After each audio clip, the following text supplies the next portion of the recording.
से कहना दान निरंकार जी। संतों के वचनों को सभी श्रवण करते हुए जो अपने जीवन में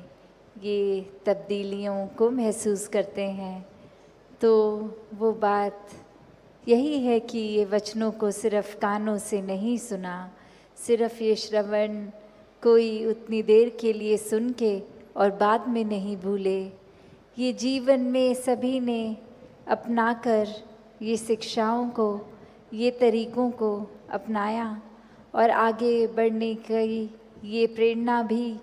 कि कैसे अपने जीवन में हर पल ये चलते ही जाना है। ये एक स्टैटिक, एक अपनी जगह थम के ये जीवन नहीं जिया जा सकता, और कैसे ये स्थिर जीवन होते हुए भी ये जो मूवमेंट की बात, कि ये चलते रहने की बात, वो बात यही कि इस निराकार, इस दातार को जीवन में बसाना होगा। इसको जानकर, इसको मन में हर समय जो बसा लेते हैं, उन्हीं का जीवन फिर एक उस पेड़ की तरह जिसकी जड़ें इतनी मजबूत कि अपनी जगह पे तूफान आने पे भी स्थिर, और फिर भी वो एक नदी की तरह बहते रहना, चलते रहना इसी निराकार में। तो ऐसे जीवन को संत हमेशा जी कर दिखाते हैं कि कैसे कोई भी सिचुएशन हमें उस तरह से उनके काबू में नहीं आता। एक भक्त तो बस इस निराकार के ही रंग में होता है, और फिर चाहे कुछ भी आसपास चल रहा हो, ये एक बेपरवाह मन की तरह ये हमेशा निराकार में रंगता हुआ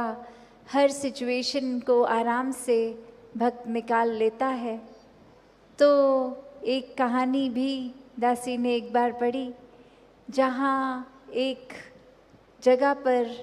एक इंसान को पता लगता है कि यहाँ कोई बहुत ही एक वाइज इंसान एक आए हैं जो बहुत ही एक सूझवान है, और उनके पास जाकर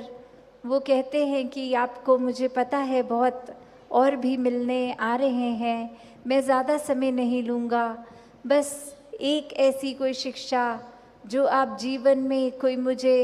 एक आध मिनट में देकर समय बचा लें, अपना भी और हमारा भी। तो ऐसी क्या वो एक अमूल्य बात होएगी जो एक मिनट के अंदर एक शिक्षा जीवन भर की बन जाए। तो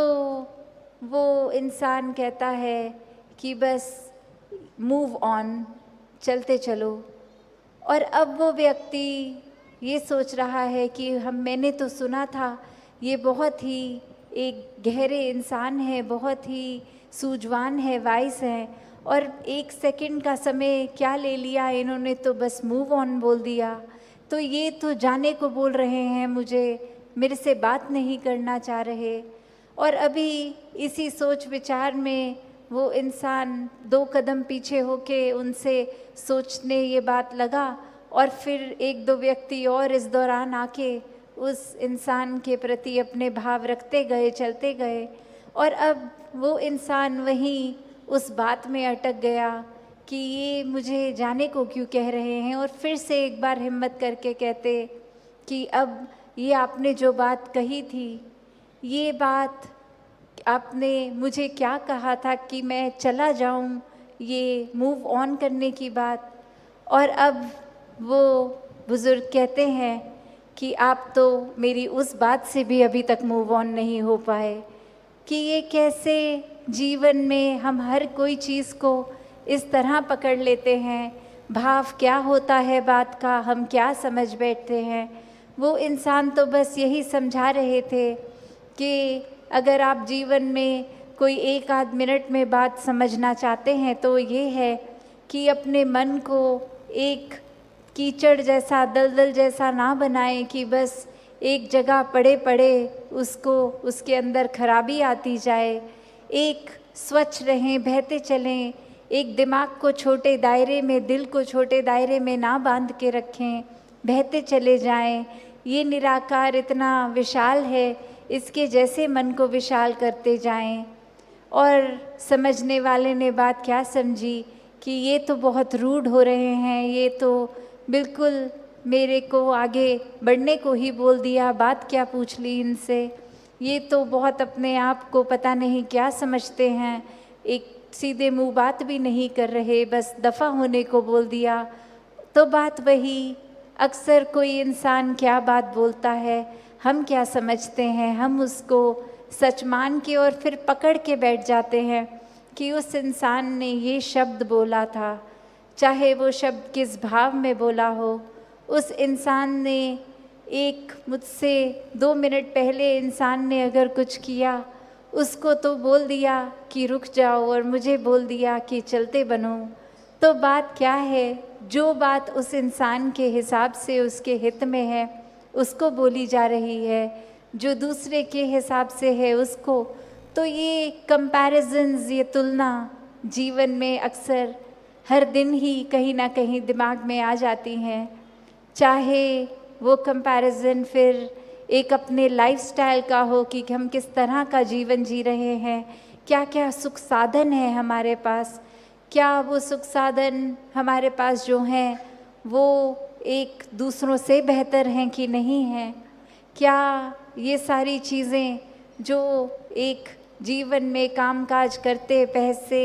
एक संभालते हुए, खरीदते हुए चीज़ों को, एक घर बार, एक माया रूप इकट्ठा कर बैठे हैं, क्या ये इसकी प्रशंसा की जा रही है औरों द्वारा,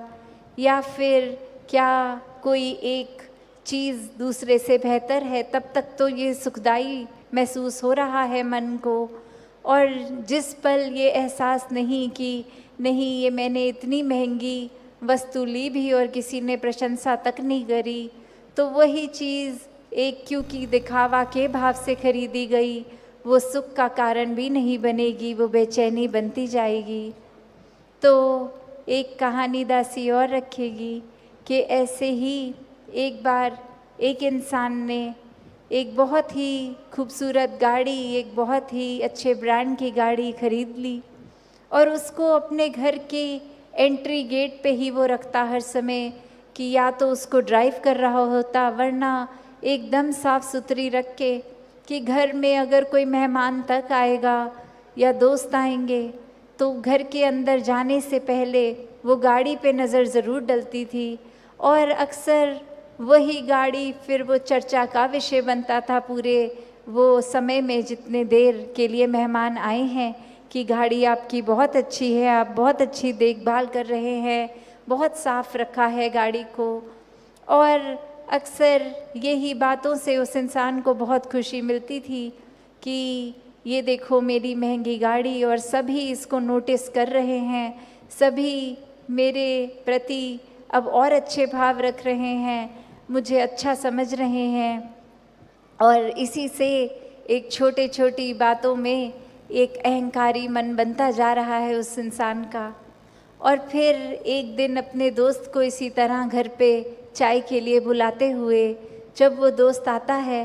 तो देखता है कि उसकी गाड़ी अब वहाँ खड़ी नहीं हुई, और अंदर जाते ही उससे पूछता है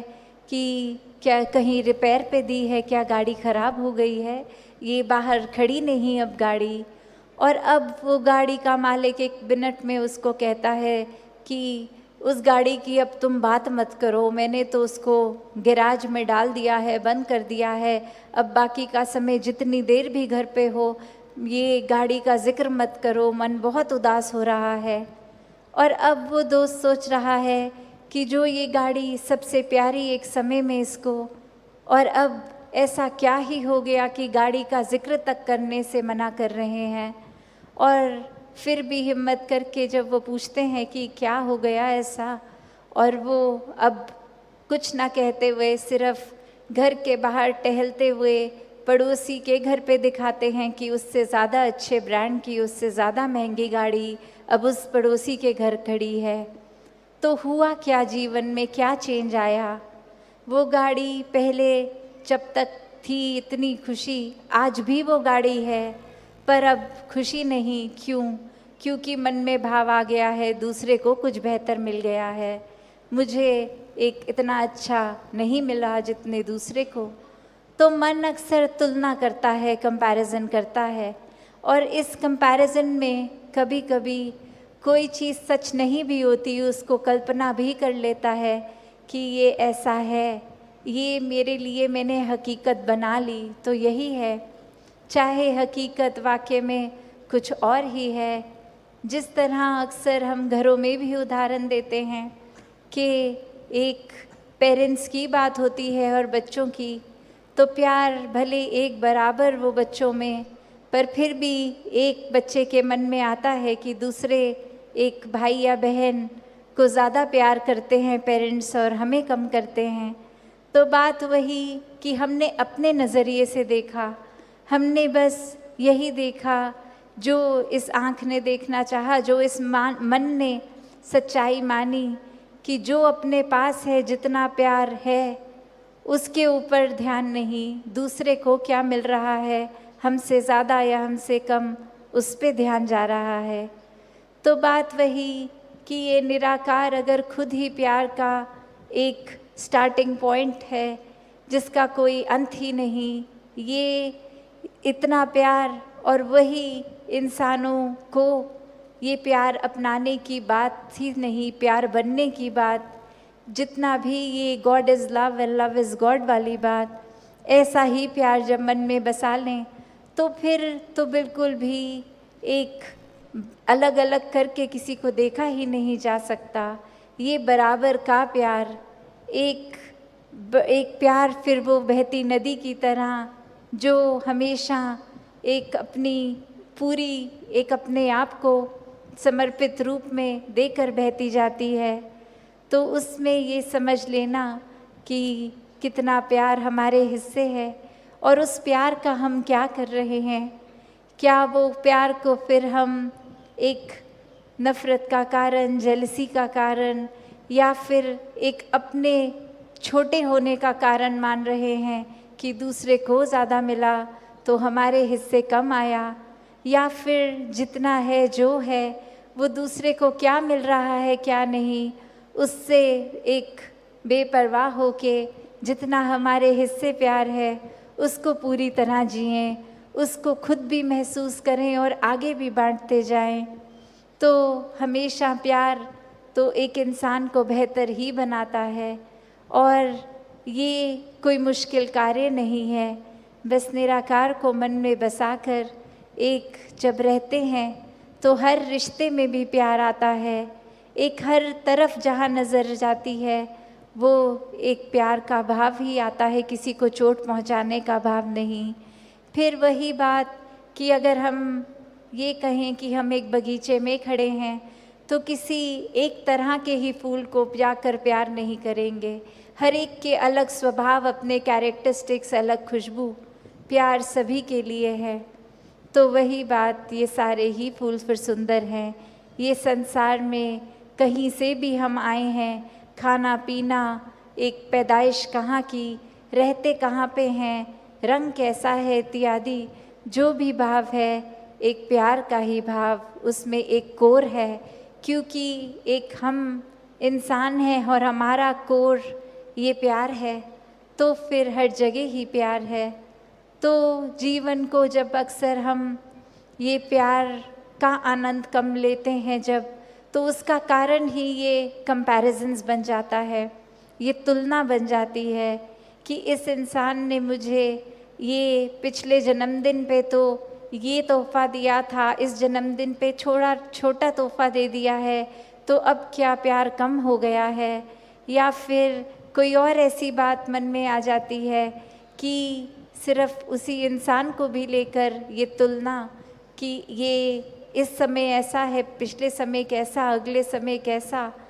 तो बात वही कि जितना हम अपना मन छोटा करते जाएंगे उतना ही कम प्यार हमें महसूस होगा।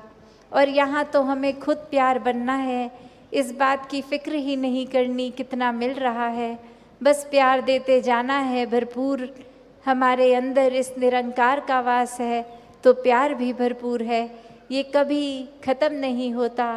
और अक्सर जैसे सद्गुरु बाबा हरदेव सिंह जी महाराज की भी बात हम वो सुनते थे कि ये ही बात दोहराते थे विचारों में भी कि सिर्फ प्यार एक ऐसी चीज़ है जिसकी कभी एक एक्सट्रीम नहीं होता, उसकी कोई लिमिट नहीं होती। जैसे हम अगर कोई बात करते हैं कि हर कोई चीज़ की अति हो जाती है तो नुकसान देती है, पर सिर्फ प्यार एक ऐसी चीज़ है, कितनी भी अति उसकी आप लिमिट पे पहुंचते जाओ, वो अपना दायरा और बड़ा हो जाता है, उसकी कभी कोई एक सीमा नहीं है। और जहाँ लग रहा है कि किसी को हम इतना प्यार दे रहे हैं फिर भी उनका स्वभाव हमारे प्रति ठीक नहीं हो रहा, वो एक किसी ना किसी रूप में एक दर्द, एक हर्ट बन रहा है, तो उस समय भी ये प्यार को नहीं छोड़ना। और यही बाबा जी समझाते थे कि फिर उस समय तो ये प्यार की डोज को, ये प्यार रूपी दवाई की डोज, इसको और बढ़ाना है, इसको डबल द डोज करना है। तो कभी इस चीज़ से अपने मन को पीछे नहीं करना, अपने कर्मों को, अपने भावों को, कि दूसरा इंसान अगर प्यार रिसीव नहीं कर पा रहा उस तरह, तो भी हमारा क्या काम है, हमने तो प्यार देना है। और अगर उस इंसान को किसी एक तरह से वो रिसीव नहीं हो रहा तो भले तरीका बदल लें, पर प्यार का भाव, ये मूल गुण, ये ना बदला जाए। ये प्यार तो हर एक को, हर एक के लिए, ये जो अक्सर इतनी बार जिक्र हो चुका है, ये प्यार के पुल बनाने वाली बात, दिल से दिल जोड़ने वाली बात, कि अक्सर वो इतना सुनने के बाद इम्पोर्टेंट नहीं लगती, पर ये भाव जब देखे जाएं कि प्यार का मूल गुण ही प्यार है। और ये अक्सर तभी किसी को भी बोलो कि प्यार को डिफ़ाइन करें तो हर एक की परिभाषा अलग होगी, पर भाव हर एक का वही होगा। ये समर्पित रूप, मनों से मनों को जोड़ना, एक प्यार हर तरफ बांटना, तो ऐसा ही जीवन प्यार वाला हर एक के जीवन में आए। और इस प्यार के भाव को इस तरह एक प्योर, एक शुद्ध रखा जाए कि उसमें फिर कोई एक पोल्यूशन की बात ना हो, ये कोई कैलकुलेटिव ना बन जाए कि इसको दायरे में बांटा जाए। तो बात वही कि ये असीमित प्यार, ये अनकंडीशनल लव, जिस तरह ये निराकार हमारे साथ करता है, वैसा ही हमें अपने साथ भी और हर एक के साथ ऐसा ही व्यवहार रखना है। ये विनम्रता, ये सॉफ्टनेस, ये कोमलता, ये सारे ही मानवीय गुण खुद ब खुद फिर साथ बहेंगे। फिर ये कैसे गो विद द फ्लो, ये मूव ऑन वाली बात भी, कि फिर ये बहता ही रहेगा, ये कहीं एक जगह अटक के नहीं, एक दिमाग भी, दिल भी रहेगा। कोई बात होगी उसको हम अक्सर एक यही देखेंगे कि इसमें कितना अच्छा हमें मिला है, इस दातार ने कितना दिया है, उस भाव को पकड़ा जाएगा। उस तरफ नज़र भी नहीं जाएगी कि क्या हमारे हिस्से नहीं आया या क्या किसी और के हिस्से आ गया है। तो खुद पे केंद्रित होके एक, जहाँ ये तन भी हमारा इस निराकार ने देना है और दिया है, और पहले प्रण में भी हमने तन मन धन जब इस निरंकार को समर्पित किया कि तुम्हारी ही दाता है निराकार, हम सिर्फ कस्टोडियंस बन के इसका ध्यान रखेंगे। तो फिर ये ध्यान भी रखना है, ये तन को भी स्वस्थ रखने का पूरा प्रयास, और मन को भी फिर एक भुजने नहीं देना, एक मन को भी निंदा नफरत की ओर नहीं लेके जाना। इस मन को हर समय फिर ये नहीं दिमाग में डाल लेना कि ये मन के भाव इस तरह हो जाएं कि अब जीवन में खुशी की कहीं पे भी वो दृष्टि नहीं पड़ रही, खुशी एहसास की तरह नहीं आ रही। तो वो बात वही कि जो एक रिस्पॉन्सिबिलिटी इस निरंकार में जीवन में, जहाँ एक स्पिरिचुअलिटी की तरफ एक अपनी रूह की असली पहचान, ये आत्मा परमात्मा का मेल, ये ब्रह्म ज्ञान तो दिया है, वहीं निराकार ने ये तन मन और ये धन रूप जो भी माया का, ये सब भी हमने इसका बहुत ध्यान रखना है, हर एक का सदुपयोग ही हो। ये रूप चाहे अगर हम ये बात बोल रहे हैं मंगलाचरण में, धुनी में, कि ये तेरा रूप है संसार, तो ये रूप तो माया में भी है, माया में भी फिर निराकार है, तो कैसे इस माया में से निराकार भी छांटा जा सकता है। और जो जो हर समय के नज़रिया दृष्टिकोण जिनका इस निराकार में होगा, वो तो कण कण से शिक्षा लेंगे ही, कण कण में इस निराकार को तो देखेंगे ही, और ऐसे ही अपने जीवन को संवारते जाएंगे। तो भक्ति भरा जीवन भी इसी तरह का जीवन है, जो हमेशा बिना बोझ के ये बहता जाता है, इस प्यार से युक्त होता है, और पहले खुद प्यार बन के हर तरफ ही प्यार को ढूंढता है। फिर चाहे कितनी भी नेगेटिविटी आए जीवन में, उसको एक ऐसा नज़रिया बना के ये प्यार को ही स्ट्रेंथ बनाता है कि फिर कोई और चीज़ का असर ही नहीं हो पाता। फिर ये एक दुख और सुख की अवस्था से ऊपर का जीवन, आनंद का जीवन, एक भक्ति का जीवन, विश्वास का जीवन, सुकून का जीवन, स्थिर जीवन, ऐसा ही जीवन बन जाता है। तो हर कोई ऐसा जीवन जी सकता है। हर एक को इस परमात्मा ने एक कैपेबिलिटी दी है, एक कैपेसिटी दी है कि किसी भी सिचुएशन में से क्या छांटना है वो छांटा जाए। तो हर कोई जहाँ अच्छाइयाँ ही छांटता रहे, और अगर नोटिस भी होती हैं कोई बुराइयाँ, तो वो बुराइयों पे भी फिर नज़र डाल के उनको भी कैसे कन्वर्ट किया जाए अच्छाइयों में, चाहे अपनी या सामने वाले की, तो वो बात भी उनसे की जाए, उनके बारे में ये समझाया उन्हीं को जाए, किसी और के प्रति का भाव किसी और को ना बताया जाए। तो बात वही एक भलाई का भाव मन में भक्तों के होता है, और ऐसा ही भलाई का भाव हर कोई रखता चला जाए, प्यार से युक्त होकर एक pure form of unconditional love बनकर ऐसा ही सबको किया जाए। साथ संगत जी, धन निरंकार।